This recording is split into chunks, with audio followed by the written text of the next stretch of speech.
Before the jury gets the case, it is up to the judge to issue jury instructions. Do we know yet what actually the jury is going to have to find, the elements of the crime that they will have to find Donald Trump committed beyond a reasonable doubt? We do not. As far as I know, the falsifying business documents, that's a standard jury charge in New York. You can read that. And that's been given, thousands of times.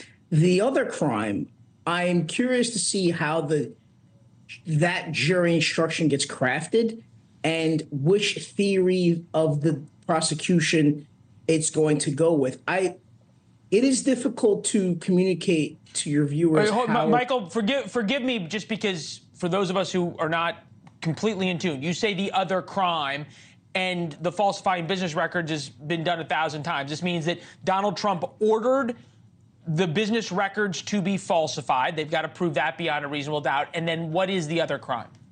In order to conceal or cover up another crime, when you read the statute of falsifying the business records, that's what's in there. So the prosecutors have a couple of different theories as to what that other crime is. I just don't know how it's going to be crafted, because jury instructions are often boring. We've done these cases 1,000 times. For example, selling narcotics is 220-39. That's been on the books forever. It's been done 1,000 times. You really don't have a lot of play when it comes to jury instructions for the 99% of cases. This case is unique, though. Yeah, well, no kidding, it's unique.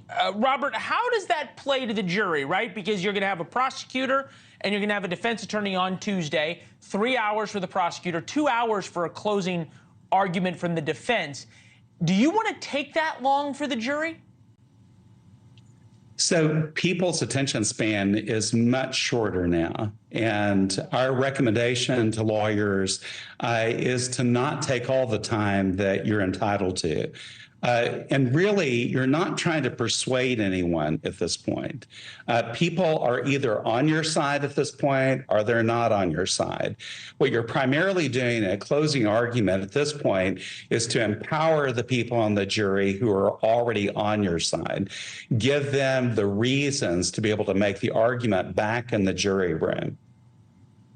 All right, so, Michael, back in the jury room, and you've been pretty much spot on throughout this whole thing, even the night of the indictment coming down, you said this all rests on Michael Cohen. It all did rest on Michael Cohen. Michael Cohen was, by all accounts, a complete disaster for the prosecution. Then Robert Costello got on the stand for the defense. He was probably a disaster for the defense just because he got into arguments with the judge and the like, not because of his testimony. But now you get to the jury and into the jury room. How do you see this jury? What has to happen for them to convict Donald Trump of anything? There has to be, first of all, I don't think there's going to be a conviction. I don't think there's 12 people going to go either way. And I'd be curious to hear your other guests' opinion about the two attorneys that are in this. These two attorneys, to me, are critical. They're either going to make their own camps or they're going to join forces and go one way or another. I can't imagine, when you go to law school, credibility is everything. And appeals cases are done on credibility of the witnesses. That's never disturbed. I can't imagine these two attorneys saying, well, he's lied about everything else, but this time we should believe him. So they're going to be the ringleaders of this jury. And I think your other guest is dead on. It's people already have an opinion. Now it's time to hash it out in the jury room. I simply don't see 12 people going one way or the other. All right, so Robert, what does that mean for these two attorneys? How do the lawyers, if you were advising the prosecution and the defense, how do the lawyers talk to the lawyers on the jury? Well, the lawyers are going to be able to dig into the documents and actually deal with the documentary evidence, not just based on whether or not you believe someone or not believe someone.